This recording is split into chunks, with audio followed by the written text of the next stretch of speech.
All right, well, we're some of the newer Jaguars. You can tell by their age here, younger guys. Some captains from last year, Gabe Sturz and Evan Feller.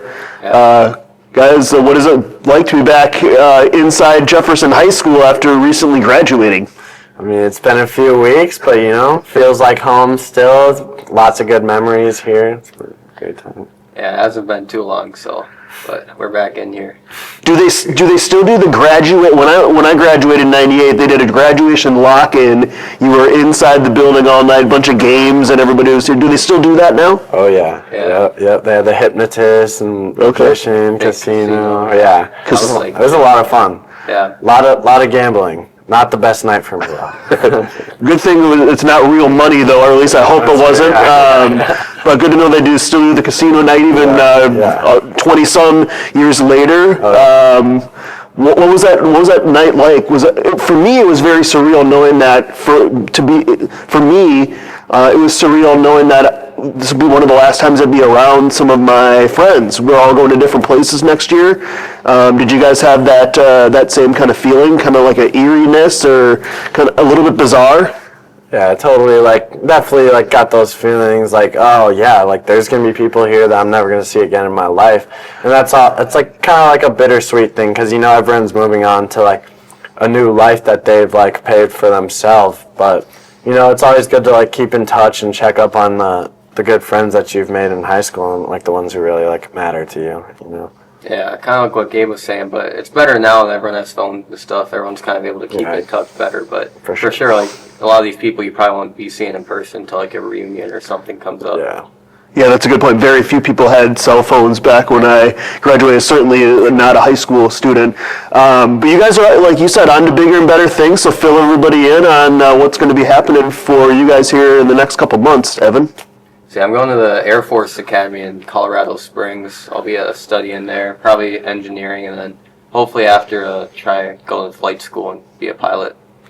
Nice, yeah. And I'm going the next 4 years going to the University of Oregon in Eugene, Oregon, going to study psychology. Just get out there, a whole new world. I'm excited. Yeah. Why did you guys want to make that a college experience a little bit of a journey, a little bit away from home, new places? Maybe it's familiar, but a lot of people stay local, but you guys chose a different path.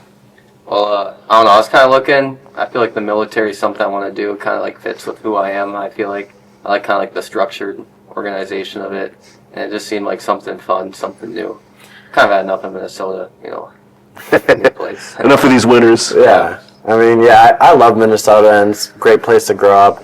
Definitely, come back and, be a good place to settle down. But I just really want to, get out of my comfort zone and kind of just have to see, a new side of the world, something totally different, kind of expand my mind a little bit more and just open to new experiences. You guys were captains on last year's team. What did it mean to you to represent Jefferson High School as a captain, and now you're part of a documentary? You're representing your whole class. So just what are some of those emotions in serving those roles?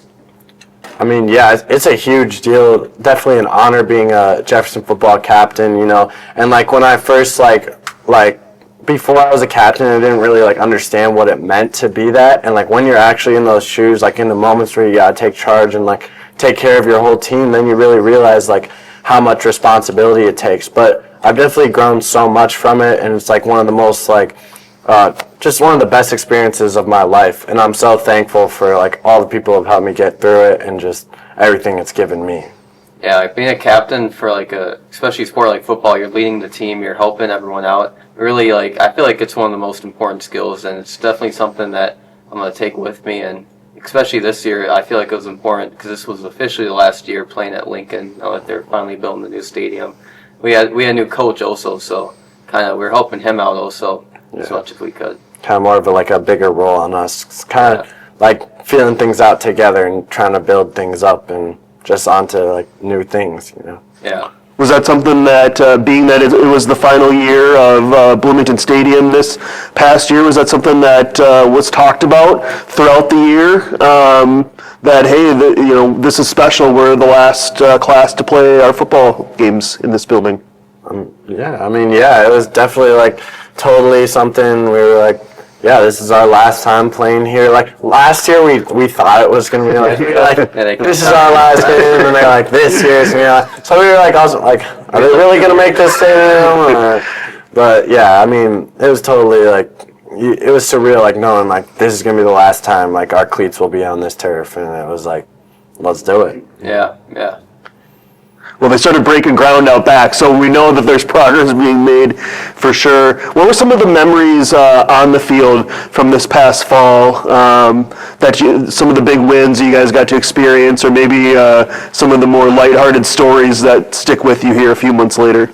Definitely like the start of the season coming out. The year before we lost New Prague the first game, and this year we came out and beat them right out the gate. So that was really big for us. That was a real good memory.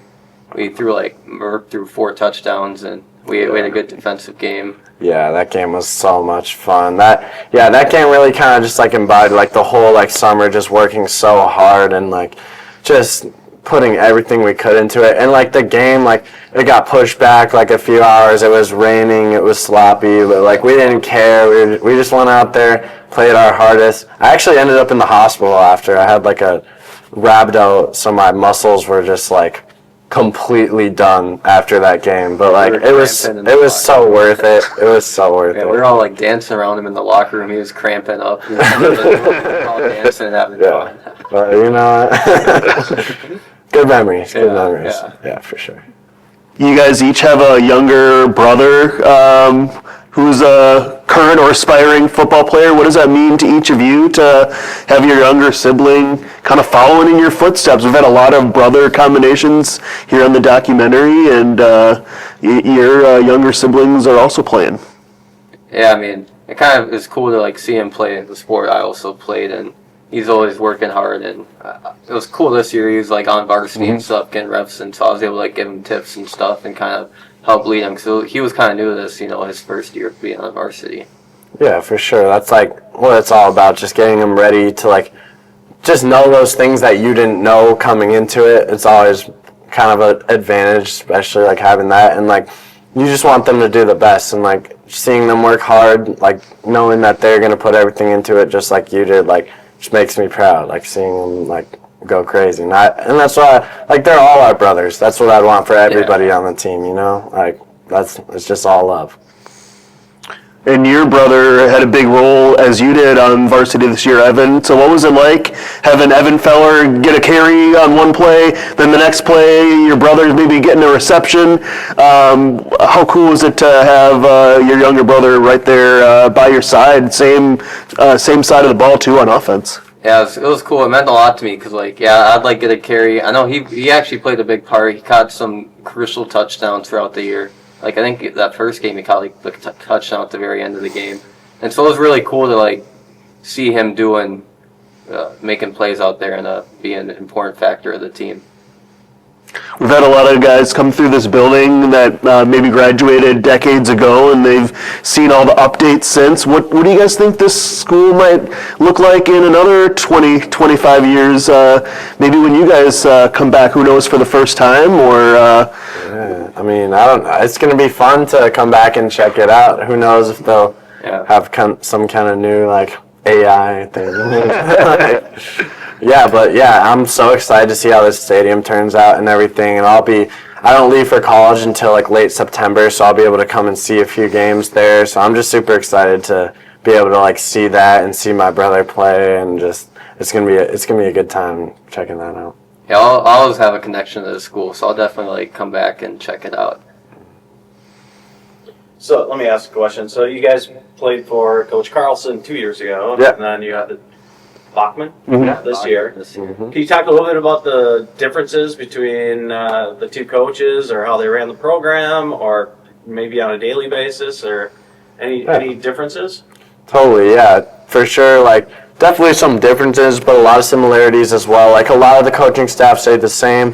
The offense was the biggest switch last year, and that was a big thing. But kind of the practice format and everything stayed the same. The biggest thing, definitely Carlson would have he'd have things very organized because he'd been doing it for years. And Bachman came in and he did it his own way, and he got it done. He got things done, and there's definitely some differences, but there's pros and cons to that. And I just know like we were the first year of it, so obviously like things aren't going to be like totally set in stone. I'm sure he's got tons of like new things that he's implementing, but it was kind of exciting like see like, oh, this is the beginning of the Bachman era, like this is what it's going to be, and like he's doing his thing, making like best opportunities for all these kids, and that was like the biggest thing, just seeing him like pave the path for all these players to do the best they can do.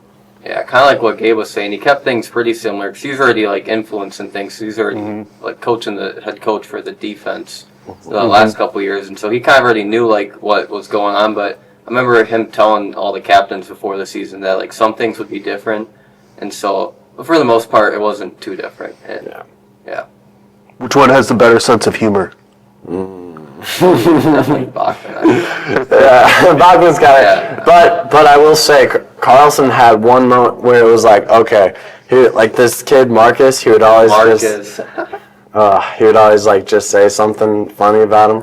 And he came into the locker room, we're all silent right before the last game at Lincoln. Well, we thought it was the last game.